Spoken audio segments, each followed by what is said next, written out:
هونەرەحسان ئامادەیە بۆ پێشکەشکردنی بابەتێکی گرنگ لە بەوردی. بەڵێ شوانی سەباسی شتە نەوتراوەکانەکەنە سەر پۆستی سەر و کۆماری عێراق. بە کۆتاییدا دەبێ بیڵێیت ئێستا. بەڵێ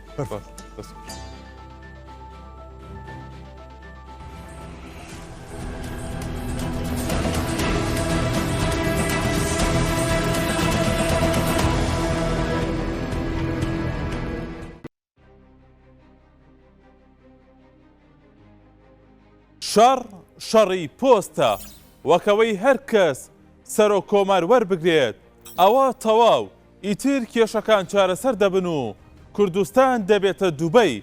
بەڵام من یەک پرسیار لە ئێوە دەکەم، 16 ساڵە پۆستی سەر و کۆمار لای کووردە، چی گرنگیەکی بۆ خەڵکی کوردستان هەبووە؟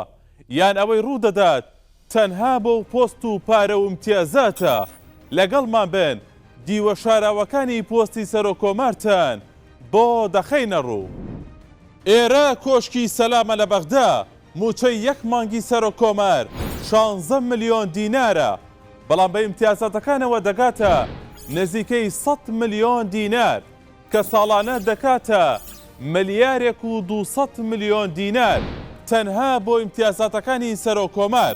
بودجەی یەک مانگی سەرۆکایەتی کۆماری عێراق دەگاتە 3 ملیار دینار. ئەگەر بودجەی مانگانی سەرۆکایەتی کۆماری عێراق کۆ بکرێتەوە ئەوە ساڵانە دەگاتە 36 ملیار دینار.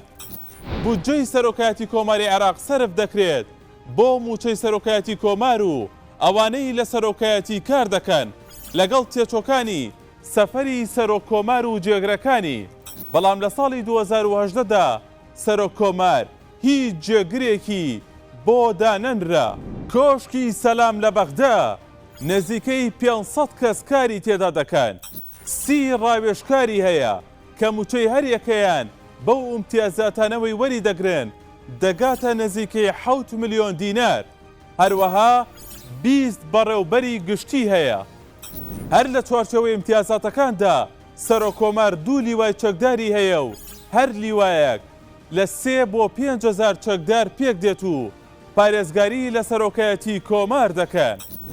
دەسەڵاتەکانی چین، سەرۆک کۆمار دەسەڵاتی دامەزراندنی زیاتر لە 100 کەسی هەیە لە بواری جیاجیادا لە ناو کۆشکی سەلامدا کە بەدەیان بەڕێوبەری گشتی و میدیاکار و کەسانی دیکە بە ناونیشان و پلەی جیاواز بە موچەی باڵا لە کۆشکی سەرۆکایەتی و نووسینگەکان کار دەکەن.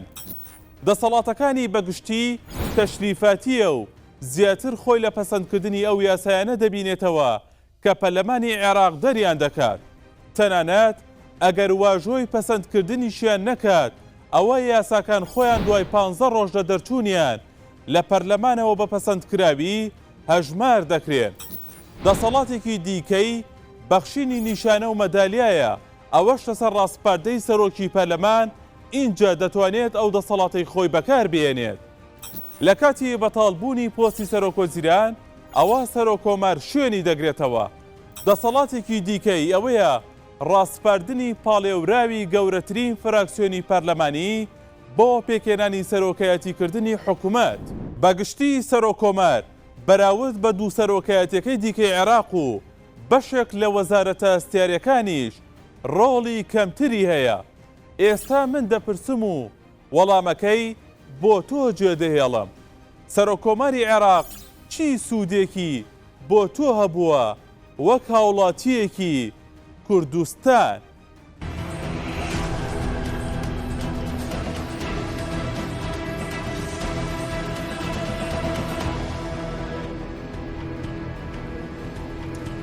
بەڵێ شوان چی شتێکی ئەم راپۆرتە بەلای تۆ سەرنجڕاکێش بوو؟ من وەڵامی پرسیارەکە نادەمەوە کە لێ ئاماژەت بێ، بەڵام ئەمە دەبێتە پرسیار بۆچی ملمیانێ دەکرێت لەسەر پۆستێکی ئەوە کە تەشریفاتیە و هێندە دەسەڵاتیشی نیە هاوشێوەی دوو سەرۆکایەتێکی تر. ئەمە دەبێتە پرسیار. بەڕاستی ئەوەی کە ئەم پۆستە تەشریفاتی ئەمە شتێکی گرنگ بوو کە تۆ ئاماژەت پێدا و دەرکانت کە دەبێت هاوڵاتی کورد لە هەرێمی کوردستان بیزانێت. دەست خۆش. دەست تۆش خۆش.